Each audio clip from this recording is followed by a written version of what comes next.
તને કેમ બંગાસા આવે છે? બંગાસા ખવાય? તારે બીજું કઈ ખાવું હોય તો લઈ આવું કઈ. ઓ માસા, શું બોલો ને બેટા? મારે તમને એક વાત કહેવી છે ને, એક પ્રશ્ન મને મૂંઝાય છે અંદર અંદર. એક નહીં 10 વાત કર. આ માસાને બિંદાસ વાત કરવાની. કે કેમ તારે બેટા? તો મને ડર લાગે છે કેમ આ પ્રશ્ન પૂછવો. અરે પૂછ.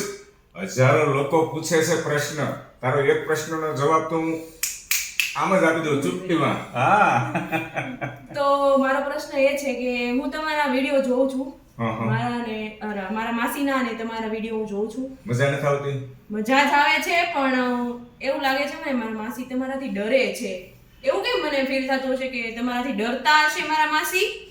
ઓહો હો, તને આવો વિચાર આવ્યો વિડીયો જોઈને? તો મારા માસી એની અંદર તને પ્રેમ નો દેખાણો તૃષ્ણા? પ્રેમ તો દેખાય છે, પણ થોડોક આમ થોથરાય છે મારા માસી. તો તારા ગભરાય છે તમારાથી. મને કેમ એવું લાગે? તારા માસી છે ને, માસી, તારા માસીને આ હથેળીમાં રાખું છું. હથેળીમાં પાણી માંગે તો દૂધ આપું છું. પૂછ. અને બીજું, તારા માસી મારાથી દુખી હોય ને તો આ મીઠું સ્મિત નો હોય એના ચહેરા ઉપર. જો કેટલું મીઠું મીઠું સ્મિત છે. આના ઉપરથી માર્કિંગ કરવાનું.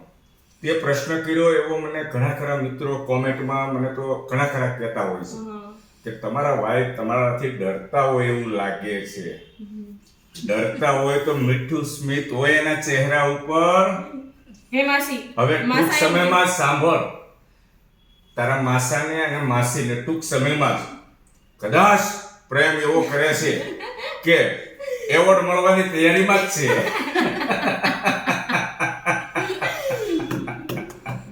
પણ હું માસીને સવાલ કરું હા, કે માસા એવું કીધું કે હથેળીમાં રાખું છું એટલે તમે હથેળીમાં રાખું છું એટલે તમે સમાઈ જાઓ છો હથેળીમાં?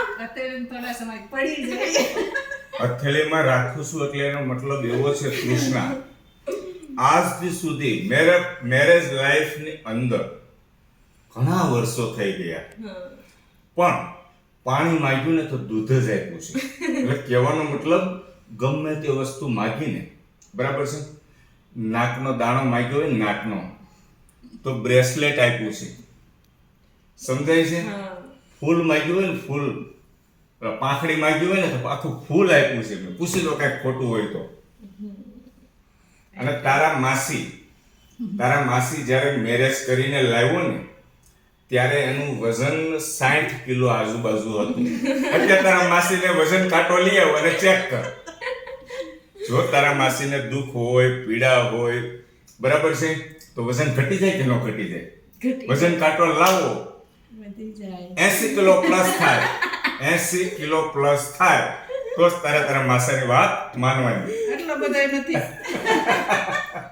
80 કિલો નો હોય મારા માસીનો વજન. ચેક કરી લેવાનું. છૂટ નો હોય. હો ના? ના લાગે જ નહીં ને. હે, હું પતલો લાગુ છું એની સામે.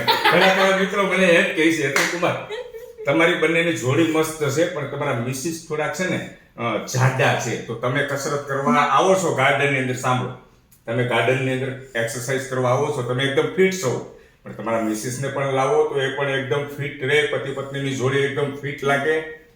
બરાબર છે? અત્યારે મારે કેવું થાય, 2 વ્હીલ બાઇક લઈને હું આમ ચારે બાજુ ફરતો હોઉં, તો તાર માસી પાછળ બેસાડું ને તો અમારે એક નાનો ઓલો ટેણીયો હિલકો નથી, એ અંદર નથી આવતો વચ્ચે.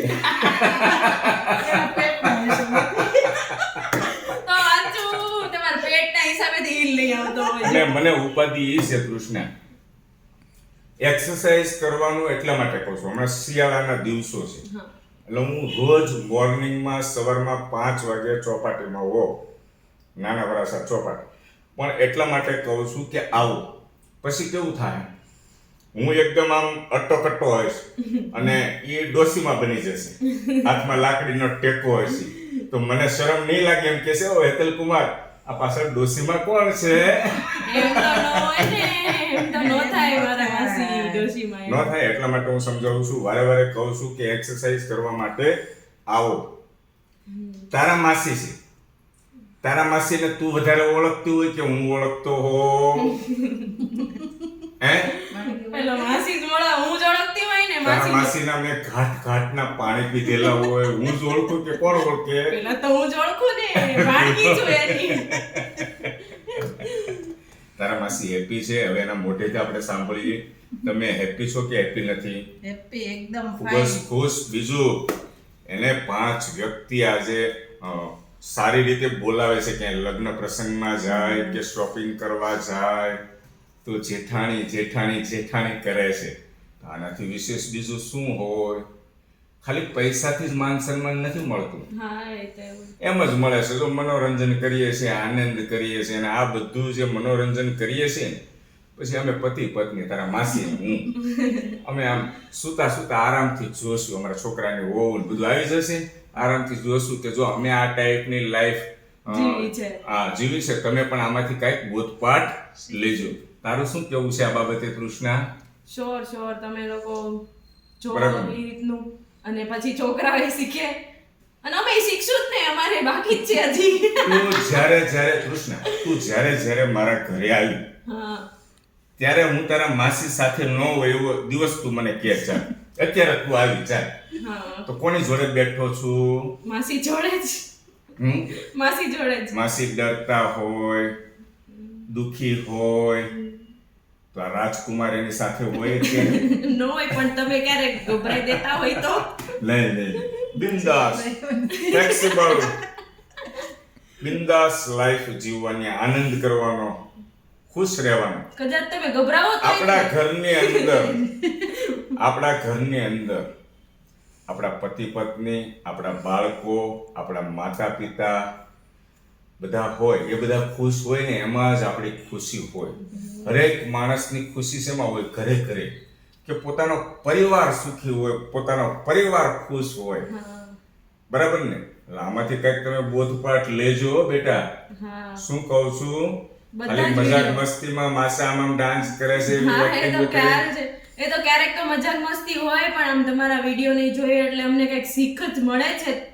મળે છે ને? હા બધી જ શીખ મળે છે, પણ આ તો ક્યારેક તો મજાક મસ્તી હોય ને, બધાને એવું થાય કે આપણે કૃષ્ણા છે ને બધી જ ટાઈપના વિડીયો બનાવીએ છીએ. હા બધી જ, એટલે A to Z એક્ટિંગ તારા માસાએ કરી છે. જોક્સ હોય, શાયરી હોય, વાર્તા હોય, ડાયલોગ્સ હોય, બરાબર છે, પતિ પત્નીના મનોરંજન વાળા વિડીયો હોય, મોટિવેશનલ પતિ પત્નીના વિડીયો હોય, બધું જ. અને પ્લસ પોઈન્ટ એ છે તારા માસીનો સપોર્ટ મારે સારો છે.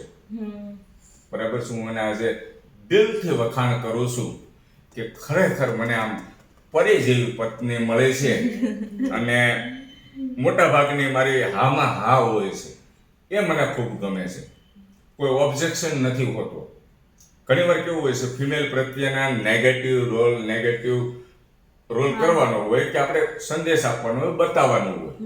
ત્યારે બીજી બૈરા હોય શું કે હમણાં જેવું બન્યું, તમે અમારા સંબંધી ત્યાં ગયા તો ત્યાં મેં એમ કીધું કે ઓહો આ લોકોના ઘરમાં કેટલું આમ ક્લીન છે, સાફ સફાઈ કેટલી સરસ મજાની છે. દેરાણી જેઠાણી આમાંથી કંઈક શીખો. મારો કહેવાનો હેતુ એ હતો, આપણી કરતા 25% વધારે હતી ચોખ્ખાઈ એના ઘરમાં. એટલે હું શીખવવા માંગતો હતો. એક બેને કોમેન્ટમાં શું કીધું ખબર? તમે તમારા વાઈફની બધા હોય ત્યારે ઇન્સલ્ટ કરો છો. એટલે મેં કીધું એ તમારી બેન વિચારધારા એવી છે, તમને એમાં ઇન્સલ્ટ દેખાય છે, અમને ઇન્સલ્ટ દેખાતી નથી. એ સત્ય સ્વીકારે છે, સમજે છે કે મારા પતિને અહીંયા આપણા ઘર કરતા વધારે ચોખ્ખાઈ દેખાય, હા એટલે એ વાત કરે છે. તો એમાં ખોટું ક્યાં એવું છે? કાઈ નથી ખોટું.